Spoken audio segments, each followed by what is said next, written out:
That's a good thing. That's a good thing. I want to see you guys go. So what do you think about this, man? What do you think about the Israel-Palestinian issue, but most specifically about Israeli continuing on building settlements in Palestinian territory? Well, let me first say that, this isn't anything towards like Jewish people and the Jewish culture. This is mainly my main concern is about Zionism.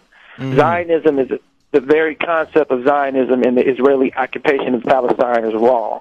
It's something that I've always voiced since I've known anything about the situation. It's very essence and from the very foundation of that is wrong.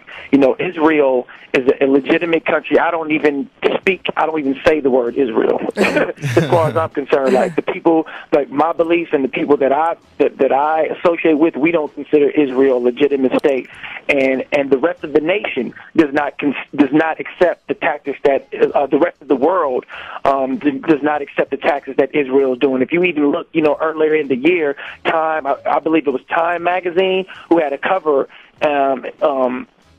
story about the wrong that Israel is doing and how the rest of the nation is looking bad, how it's making America look very bad because the Bush administration as well, and especially now with the Obama administration, they support and they support and funnel money to Israel. They've been doing it since the beginning, but it really, got deep during the Clinton administration, when they were sending millions and millions, I don't know the number of dollars every year. I mean, how can we be in a recession or really in a depression when we send, large sums of money every year to Israel? Right. That doesn't make any sense. And Americans need to check yourself, and you need to really think about what's going on when you have an economic crisis like we're in now, and we're sending, all this money over to a military state that's, basically killing innocent people and, right? Like you said, taking over, hundreds of homes. They're doing it all the time. Yeah, and not only that, but United States has made Israel the 4th largest army in the world.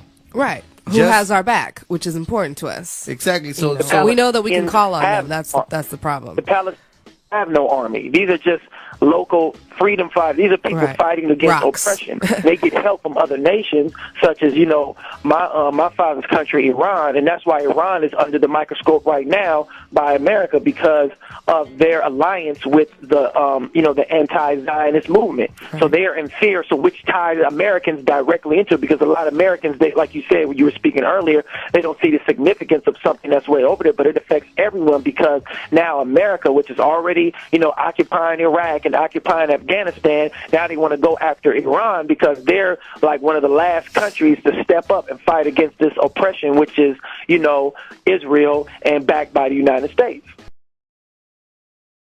Your picture and the our support to Israel also represents our intention of controlling the area. You know what I mean? Of course. It's very strategic. It is. It serves Israel. It almost serves as a base. I mean, it is practically a base of the United States in the Middle East, but it also serves for us as almost as a bridge into the Middle East, where we hope to join forces and take over. There you go, basically.